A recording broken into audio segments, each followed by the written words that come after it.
The 1980s were a time of great tension. The world was divided into two camps, the capitalist West, led by the United States, and the communist East, led by the Soviet Union. This global standoff was known as the Cold War. Both superpowers competed for influence across the globe. They backed different sides in regional conflicts, turning these smaller wars into proxy battles for their own ideologies. This tension played out dramatically in Afghanistan during the 1980s. The rivalry between the US and the Soviet Union had a profound impact on global politics. Every action taken by one superpower was scrutinized and often countered by the other. This created a climate of suspicion and mistrust, fueling numerous proxy wars throughout the Cold War period. The conflict in Afghanistan was one such example, where the two superpowers found themselves on opposing sides of a regional conflict with global implications. The Soviet Union, under the leadership of Leonid Brezhnev, sought to expand its influence in Central Asia. Afghanistan, with its strategic location bordering the Soviet Union and close proximity to the oil-rich Middle East, became a prime target. Meanwhile, the United States, under President Jimmy Carter, saw the Soviet Union's ambitions as a direct threat to its interests in the region. This global rivalry created a complex geopolitical chessboard, where every move had significant consequences.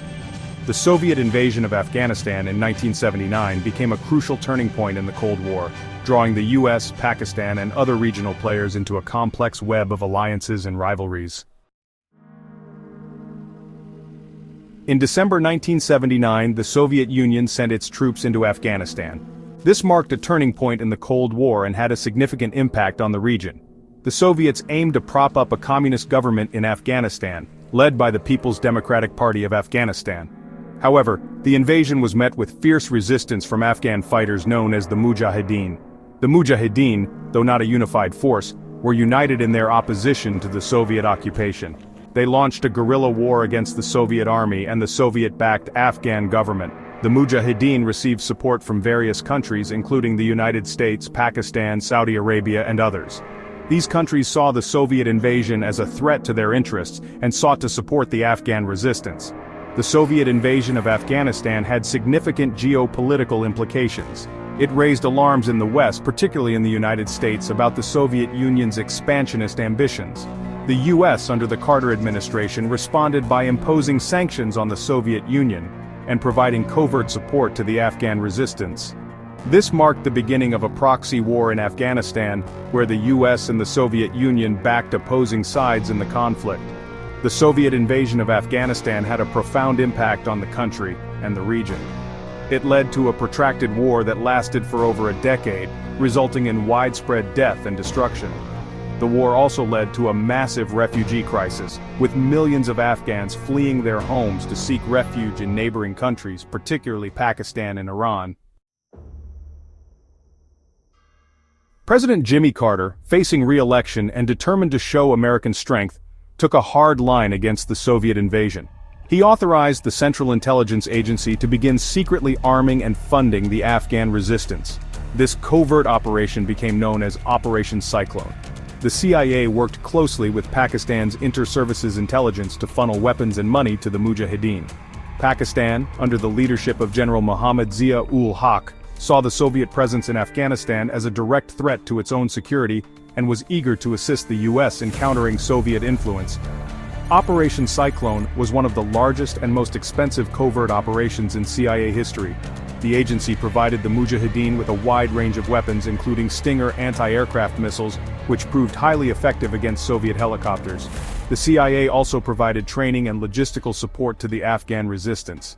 The US had multiple objectives in supporting the Mujahideen. The primary goal was to bog down the Soviet military in a protracted and costly war, draining resources and undermining Soviet morale. This strategy was in line with the broader US policy of containment, which aimed to prevent the spread of communism. Additionally, the US sought to increase its influence in the region and counter Soviet influence. General Mohammad Zia-ul-Haq, who had come to power in a military coup in 1977, played a pivotal role in facilitating this covert alliance. Recognizing the threat posed by the Soviet presence on his doorstep, Zia saw an opportunity to secure US support for Pakistan.